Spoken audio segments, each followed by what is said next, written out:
grande alegria retornar a essa cidade, a esta casa que sempre nos recebe com tanto carinho, uma satisfação enorme, né? Muito obrigado pela oportunidade, por estar aqui mais uma vez.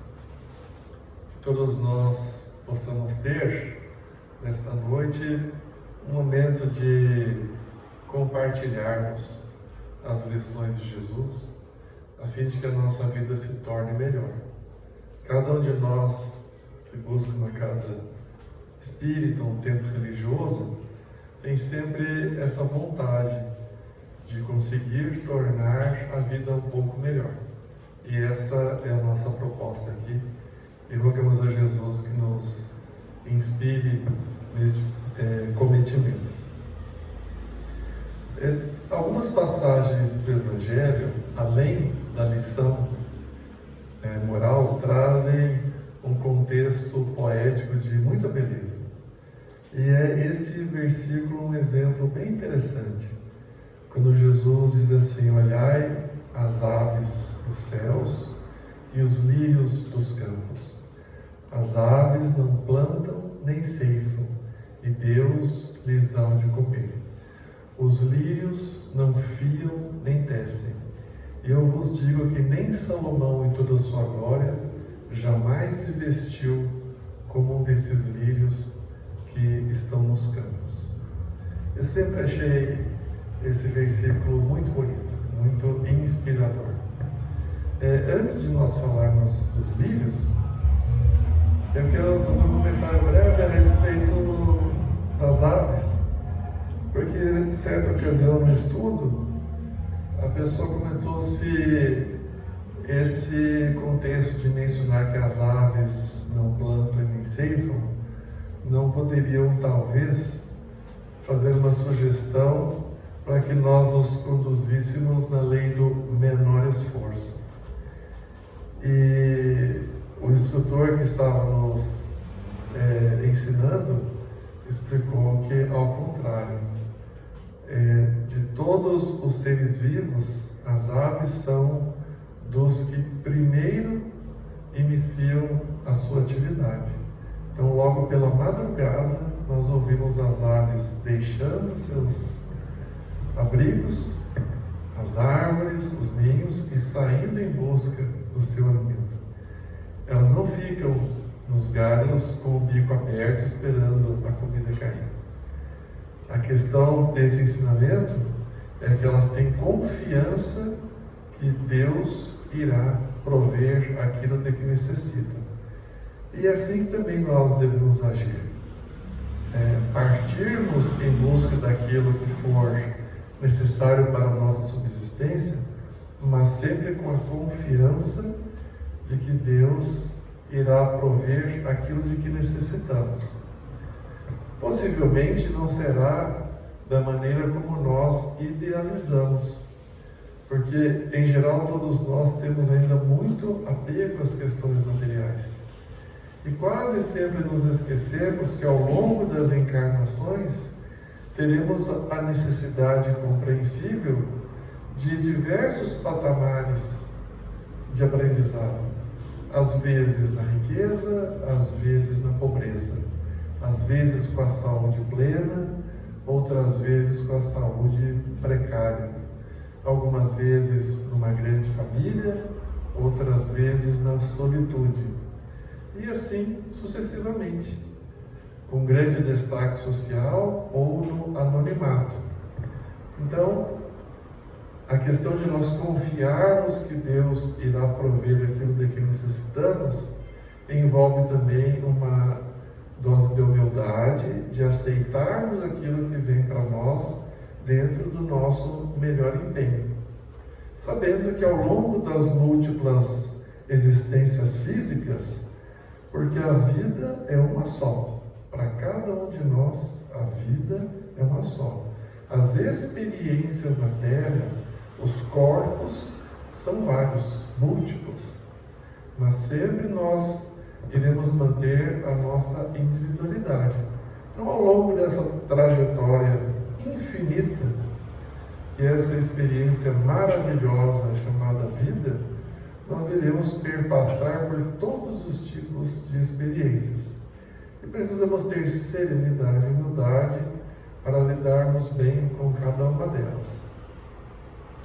Mas hoje, deste versículo, a parte que eu quero comentar é a parte dos lírios dos campos, porque Emmanuel faz em uma de suas mensagens uma referência muito poética para que nós nos inspiremos nos lírios. E ele começa abordando diversos aspectos. O primeiro aspecto é o fato de que os lírios, as plantas, possuem uma capacidade muito interessante de transformar os detritos, os resíduos orgânicos, em nutrientes que vão percorrer a seiva, vão constituir a seiva, que é o que abastece as folhas, as flores, trazendo todos os nutrientes necessários. E qual que é a comparação, a simbologia que nós podemos fazer para a nossa vida? O que seria isso de transformar detritos em flores? É a oportunidade de nós fazermos com que os nossos erros, os nossos detritos morais, sejam transformados em algo útil. Porque nós precisamos aceitar que ainda iremos conviver um largo período de séculos com nossos erros. Jamais devemos nos acomodar com os erros, porque somente o bem é justificável. Mas precisamos compreender algo muito natural. Só deixaremos de errar quando formos espíritos puros. E salvo se houver algum missionário aqui na plateia, a maioria de nós ainda está muito distante da condição de espíritos puros. Então, isso nos faz obrigatoriamente constatar que nós vamos errar. Porque nós somos seres em construção. Recentemente eu ouvi isso de uma palestrante muito querida, inclusive minha sogra. Todos nós temos desafios na encarnação e também já alcançamos algumas graças, né? Eu já alcancei a graça de me dar bem com a minha sogra. Talvez alguns conheçam, ela também é palestrante espírita, né? Ela se chama Irvênia Prada. E ela esteve no nosso mês espírita, aqui em Londrina, em setembro, e nós estávamos conversando, ela falou: Marcelo, eu parei de dizer que nós somos seres imperfeitos. E eu gostei da abordagem dela, porque quando nós falamos imperfeitos, já parece uma coisa errada. Ela disse: em realidade, nós somos seres em construção.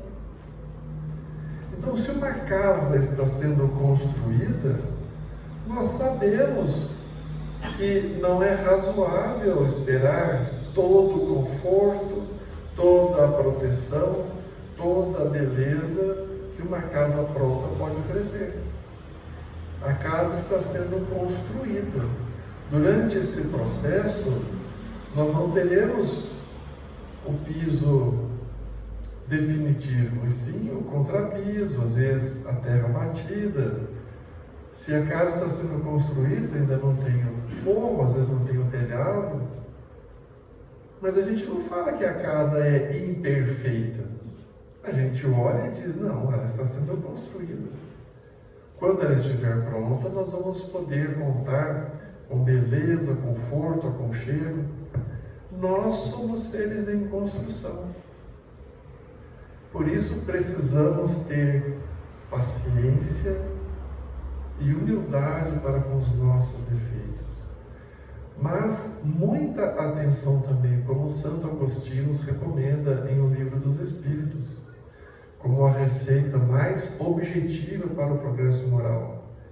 Conhece-te a ti mesmo Então nós temos que saber, todos possuímos defeitos, falhas de caráter, vícios morais, que são o resultado da nossa própria conduta em existências anteriores.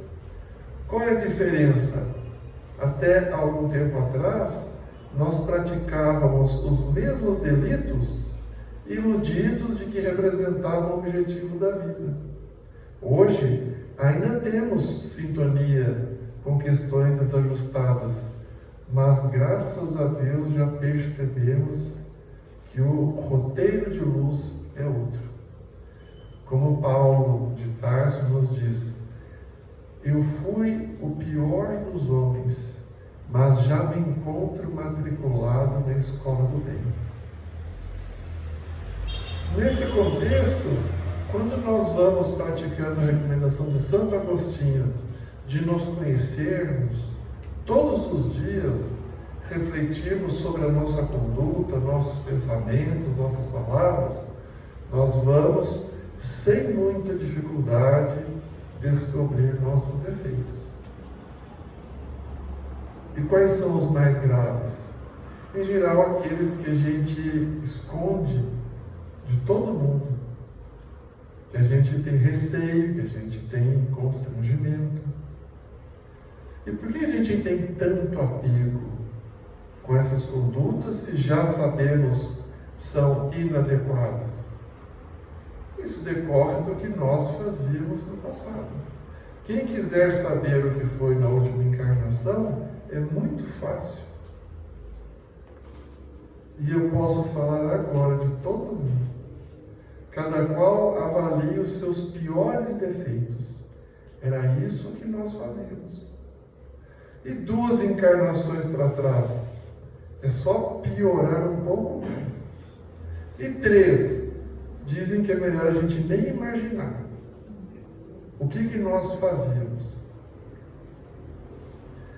Quando eu comecei a trabalhar no grupo mediúnico, já tem um certo tempo, o meu maior receio era que chegasse uma entidade e falasse assim: o que, Marcelo? Você que dá conselho para mim? Eu te conheço, eu te acompanho.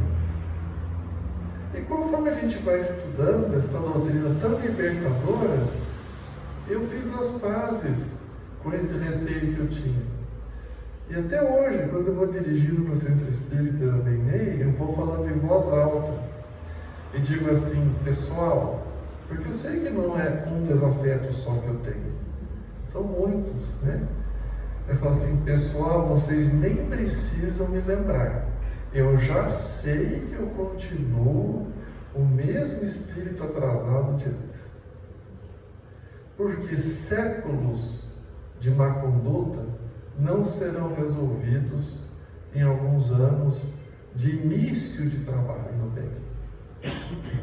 Mas eu estou no caminho e convido vocês, vamos participar juntos do Evangelho no Lar, como foi dito aqui na abertura. Até quero fazer um parênteses. A recomendação clássica é Evangelho no Lar uma vez por semana. Eu não sei aqui em Santo Antônio da Platina, mas em Londrina o mundo está meio conturbado. Então nós temos proposto o Evangelho no Lar diariamente. Todo mundo tem 15 minutos por dia. Todo mundo. E estamos precisando, nesse momento de transição planetária, de muita oração. Então, em geral, nós todos desperdiçamos mais do que isso com bobagens no celular, na televisão, no computador. Então, vamos fazer Evangelho no Lar diariamente. E quando nós vamos estabelecendo essas propostas, nós vamos convidando os nossos desafetos espirituais, que hoje queremos chamar de desafetos, mas antes eram nossos amigos, aqueles que nós traímos a confiança, abandonamos, matamos, roubamos. Por isso que eles não nos perdoaram ainda, talvez nós fizéssemos o mesmo. Mas então nós vamos orando, conversando com eles, começando a trabalhar, e vamos tendo a humildade de entender que vamos errar,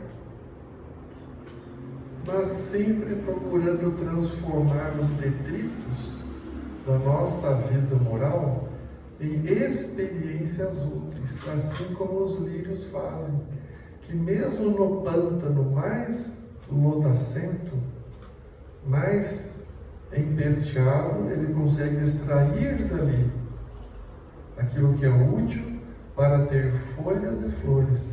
E nós todos, se quisermos, podemos transformar nossos erros, nossos equívocos, em experiências úteis. Da seguinte maneira: eu fiz isso, mas não me senti bem. Minha consciência me diz que esse comportamento meu é inadequado. Porque todos sabemos, Allan Kardec pergunta, onde está escrita a lei de Deus?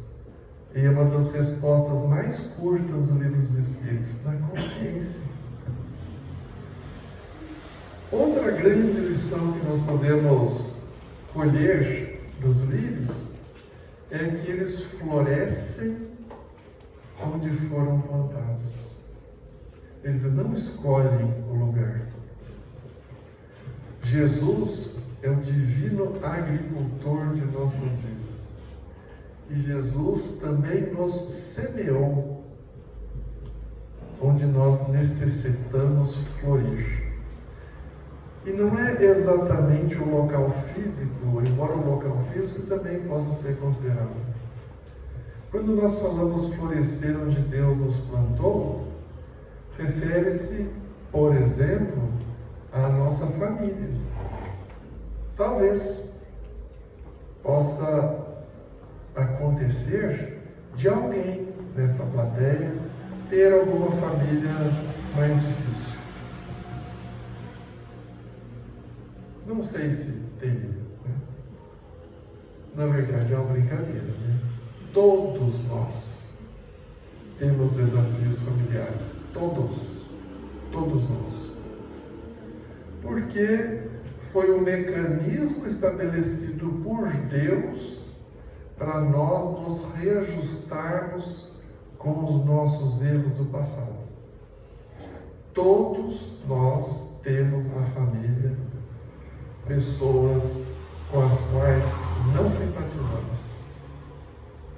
Também temos amores, afetos, às vezes no círculo mais próximo, um pouco mais distante, um tio, um primo, uma avó, uma tia.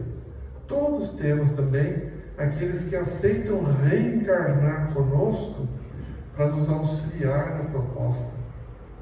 E são aquelas pessoas que a gente se sente bem só de ficar perto.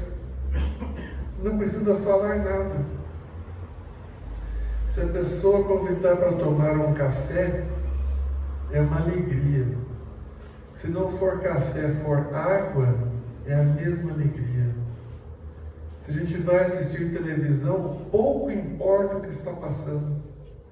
A gente gosta de sentar perto, de pegar a mão, e a gente sente uma alegria enorme em preparar uma refeição, e percebemos que aquela pessoa querida, amada, também nos acolhe com carinho. Mas também temos aqueles que nós não lembramos em detalhes o que foi que aconteceu, mas nós sentimos que alguma coisa menos feliz se passou. É aquela pessoa que fala bom dia, a gente se irrita. E se ela não falar, a gente também se irrita.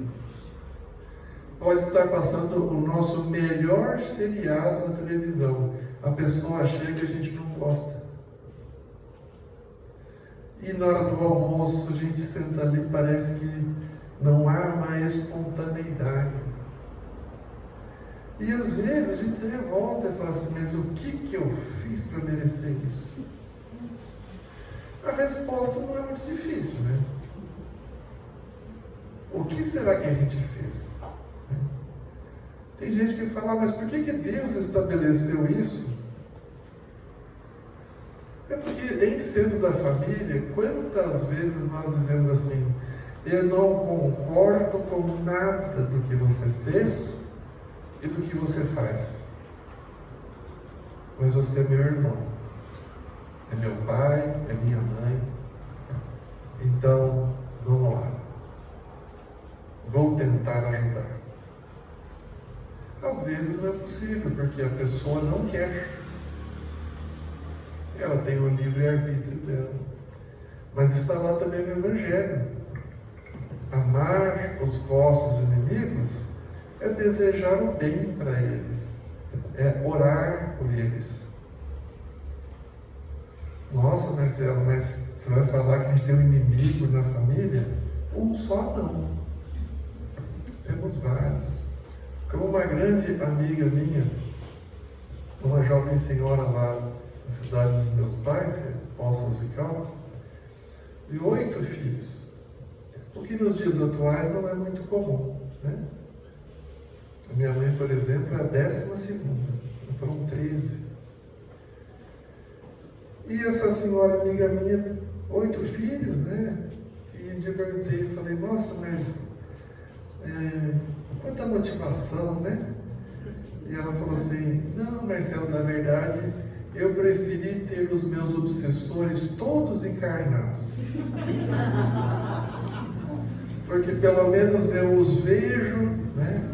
Enquanto forem pequenos, eu posso comandá-los. Depois que cresce um pouco, não tem esperança, não. Mas é isso, né? Ah, mas eu não gosto muito disso, mas dá certo. Esse mecanismo divino dá certo. E se a outra pessoa não quiser de forma alguma, o problema é dela. A nossa parte é fazer com que o nosso sentimento melhore um pouco. O Haroldo Dutra Dias, né, há muitos anos, disse numa palestra que 2 encarnações atrás nós nos matávamos, literalmente.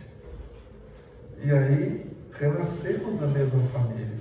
E aí nos agredíamos fisicamente. Na seguinte. E nessa, nós nos suportamos, mais ou menos. Ele fala, no futuro certamente começaremos a nos amar. Então, essa é lentamente. Então, essa referência que Jesus fala a respeito dos lírios, e Emmanuel, com muita poesia, aborda, para nós florescermos onde Deus nos plantou. Não interessa se ao lado deste lírio, que somos todos nós, você tem espinheiro, você tem uma roseira, você tem um gerânio. Vamos fazer a nossa parte, do jeito que nós pudermos. Outra referência maravilhosa dos lírios é que eles estão sempre crescendo como a luz. E a planta, nesse aspecto, é uma metáfora, uma figura tão interessante, porque se eu pegar uma cadeira dessa e me postar no jardim e dizer assim, eu vou ficar observando para ver quanto a planta cresce por dia, eu não vou conseguir perceber. Hoje, com os recursos da tecnologia, então, com uma câmera fixada e depois o tempo acelerado, a gente consegue ver, e é maravilhoso, né? Como as raízes vão sendo projetadas para o solo, os brotos se transformando em folhas e depois os botões em flores. Mas se nós ficarmos olhando todos os dias, várias horas por dia, a gente não percebe. Mas todo mundo sabe que a planta está crescendo. e que os botões vão se abrir. Porque o processo é lento, mas ele é contínuo. E é isso que nós temos que ter total convicção. Nós todos estamos crescendo paros, mesmo que a gente não perceba. Mas e se eu errar? Se você estiver disposto a aprender com o seu erro, você está crescendo, porque é uma experiência a mais. Isso é muito estimulante para nós, porque às vezes a gente tropeça, a gente erra, a gente se distrai, a gente divaga, e vem às vezes esse sentimento, eu não estou progredindo. Talvez possa parecer isso, porque é difícil a gente constatar, o processo é lento, mas o fundamental é perseverarmos, como as plantas fazem, sempre em direção à luz. E às vezes a gente diz assim, mas não é possível, quanto mais eu rezo, mais assombração aparece. E está certo, tem que ser assim. Porque esse ditado popular traz uma profunda verdade. Quanto mais nós nos empenhamos no processo de evolução, de crescimento, de aprendizado, mais dificuldades virão, desafios. Qual estudante ficaria feliz se ficasse o tempo todo só aprendendo soma e subtração? Ele aprendeu, ele entendeu como que se faz a soma. Depois de um tempo, ele sente a necessidade de aprender multiplicação, raiz quadrada, equação. É nosso, é muito próprio nosso, de espíritos em processo contínuo, temos essa ânsia de evoluir, de crescer. E nós só aprendemos com os desafios. Quando nós estamos de férias, na praia, com o pé recebendo as ondas ali suaves, tomando uma água de coco, é muito gostoso. E se pudermos, é sempre importante a gente descansar, ou no campo, ou no jardim da nossa casa. É muito importante. Mas isso não traz crescimento. O refazimento é necessário. Nós precisamos desses intervalos para que nós nos reconstituamos fisicamente, psicologicamente, mas nós só crescemos com os desafios. E se nós estivermos atentos e dispostos, ainda que não percebamos, nós sempre estaremos avançando. Isso é muito confortador. Então, quando para alguns de nós aqui vier a impressão errada, a ilusão de que não estamos evoluindo, vamos lembrar de como as plantas crescem. Nós temos árvores, como nessa avenida aqui, de vários metros de altura, e que foram num ritmo de crescimento imperceptível, mas estão aí. Assim também nós devemos ser. Uma outra abordagem dos lírios é algo muito importante para nós, especialmente nos tempos angustiantes que temos vivido. Até o último instante antes de ser colhido, o lírio está em toda a sua pujança, crescendo, florescendo, se apresentando o melhor que pode. As plantas nunca se angustiam pelo momento em que serão colhidas e que a sua experiência aqui na Terra for concluída. E nós, que já temos um raciocínio muito mais amplo, estamos sempre agoniados por isso. por exemplo, nesse momento triste da nossa humanidade, em que temos vários países em guerra, temos visto várias pessoas, né, com essa angústia. E se houver uma guerra de grandes proporções, o que será que vai acontecer? É claro que todos nós podemos e devemos vibrar pela paz mundial, lembrando que a paz do mundo começa em cada um de nós. A paz da minha consciência, a paz da minha família, a paz do ambiente de trabalho em que eu participo, favorece a paz do mundo. E quando formos abordar essas questões dos conflitos, ao invés de contabilizar ataques, mísseis, mortos, vamos pensar quantas vezes hoje eu já vibrei pela paz. O Oriente Médio é uma região em conflito há 3.000 anos. Então, muito mais importante do que saber os detalhes do conflito do momento, é nós orarmos, pedirmos harmonia, vibrarmos pelos líderes. E independente disso, em relação ao contexto do que será de nós, há uma informação muito importante, e não estou rogando praga para ninguém aqui, mas seja por guerra, por outra pandemia ou qualquer outra razão, todos nós aqui vamos nos despedir deste instrumento abençoado que nos serve hoje, que é o corpo físico.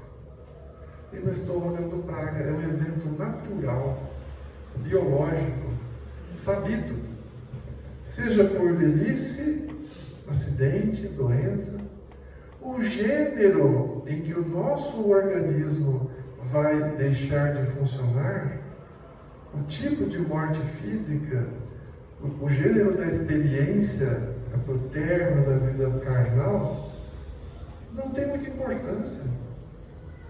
O que importa é o que nós temos feito enquanto aqui na vida física. É isso que importa. Muitas vezes perguntam, né, para quem está na doutrina, como vai ser a minha vida do lado de lá? E a resposta é tão fácil. Como é a sua vida do lado de cá?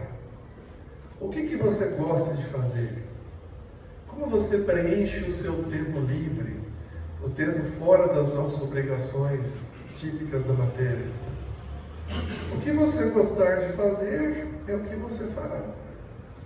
Certa vez, numa reunião mediúnica, eu fiquei muito comovido. Eu trabalho como esclarecedor, fazendo diálogo, e comecei a conversar com uma entidade, e assim que eu iniciei o diálogo, a entidade disse assim: próximo. Aí eu falei: sou eu. Você é o próximo? Conta para mim, o que está acontecendo com você? Eu falei: não, eu estou bem, eu vim aqui mais para conversar um pouco com você. Sim, podemos conversar, mas não se delongue muito, tem muitas pessoas aguardando atendimento.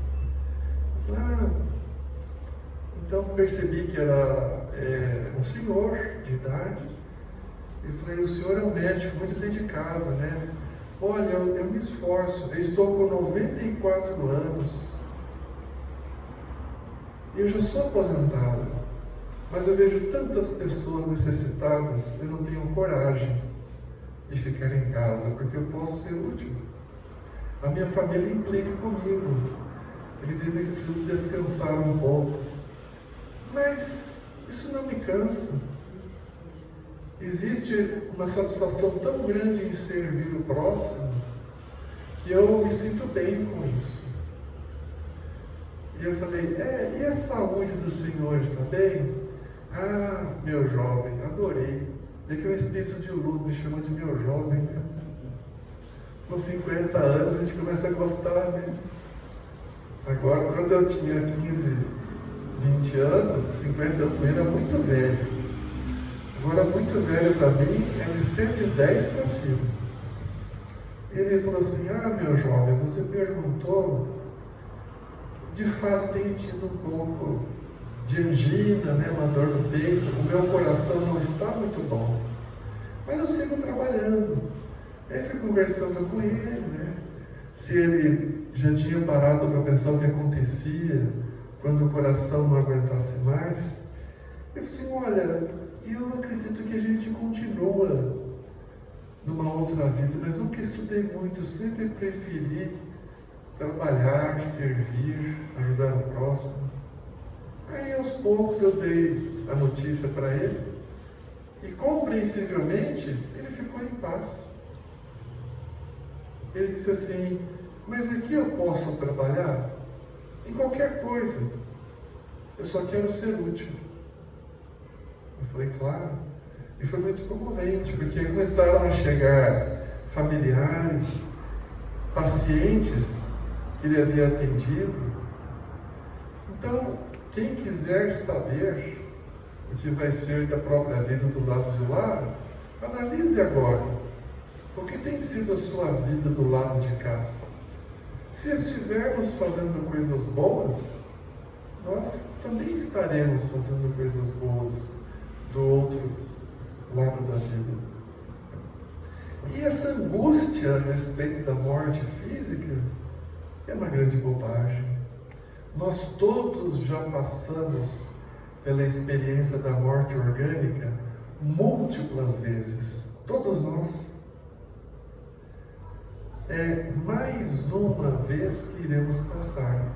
O que realmente importa é o que nós estamos fazendo a cada dia. Como estamos utilizando esse tesouro maravilhoso que é o tempo. É o mais precioso que temos, o tempo. Como estamos preenchendo o nosso tempo? E nesse ponto, os lírios trazem uma lição tão linda. Até o último instante antes de ser colhido, ele está tranquilo.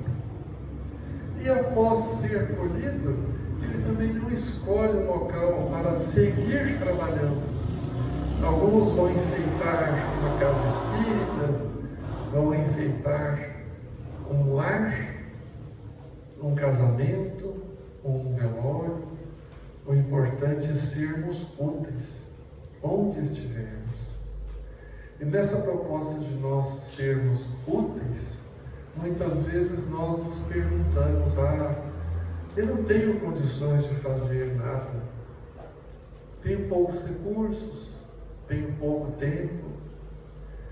Em certa ocasião, eu vi uma matéria na televisão em Londrina, faz muitos anos, logo que eu havia mudado para lá. E foi uma lição que eu jamais esqueci. Tratava-se de um jovem de 30 e poucos anos que trabalhava colhendo material reciclável pelas ruas. Ele colhia latas de alumínio, garrafas plásticas, papelão, jornal. E ele havia feito uma proposta com ele mesmo. Aquilo que fosse obtido de recursos das latinhas, ele iria destinar para comprar um enxoval para um recém-nascido, para uma mãe carente do Hospital Universitário de Londrina. E ele já fazia isso há bastante tempo. Mas depois de uma ocasião, as enfermeiras resolveram chamar a imprensa, a mídia, e foi feita uma bela reportagem. Até então, este homem nunca havia feito questão de saber quem iria receber o enxoval que ele havia comprado. Ele entregava aquela pequena embalagem muito simples para a enfermeira do setor obstétrico e dizia assim: deixe isso para a mãe mais carente que estiver hoje na maternidade. Na ocasião da reportagem, convidaram ele para entrar pela primeira vez e eu fiquei muito comovido de ver como ele estava algo constrangido, emocionado. E aí a enfermeira disse assim, olha, dessa vez, quem vai receber o seu enxoval é este menino aqui, recém-nascido. Era uma jovem mãe, e ele, muito sem graça, entregou o pequeno pacote, e a jovem mãe disse assim, você quer segurar um pouquinho meu filho? E ele perguntou, eu posso? Claro. E quando ele pegou o bebezinho, ele abriu um sorriso que eu nunca vou esquecer, e disse assim, para mim, isso aqui é o céu. Ele nunca havia feito questão nem de saber quem era. Um catador de material reciclável se organizou para fazer essa tarefa. Isso é florescer onde Deus nos plantou. É conseguir se organizar com o tempo, com os recursos que temos, para fazer aquilo que está ao nosso alcance. Como Jesus, quando comenta daquela viúva, que deixou 2 moedas no gasofilácio, no setor de coletas para os carentes, e vinham os fariseus ricos deixando grandes somas, e quando veio aquela viúva constrangida e disfarçando para que não percebessem quão pequena era a sua oferta, e Jesus disse, em verdade vos digo, que essa mulher doou muito mais do que os outros. Então, neste momento grave que nós todos estamos passando, vamos pensar que todos temos ao nosso alcance o recurso da oração, da prece, das mentalizações positivas, de vivenciarmos um estado de segurança e paz, porque tudo está conforme a vontade de Deus. Allan Kardec pergunta, qual é o objetivo das guerras, pandemias, das catástrofes naturais? E a resposta está lá no Livro dos Espíritos, acelerar o progresso da humanidade. Então, seja por pandemia, seja por guerra, seja em períodos mais amenos, todos nós podemos e devemos refletir como temos usado o tesouro do tempo. E nessa simbologia tão poética dos lírios, que nós todos aqui possamos florescer onde Deus nos plantou, que possamos transformar os detritos ao nosso redor em experiências úteis, que possamos ter a certeza de que, se perseverarmos na direção certa, estamos sim crescendo para a luz todos os dias, e seremos então assim capazes de, ao chegar o instante final dessa nossa atual jornada, com a consciência tranquila, dizermos assim para nosso Pai, Senhor, estou pronto. Que Jesus nos abençoe a todos. Muito obrigado.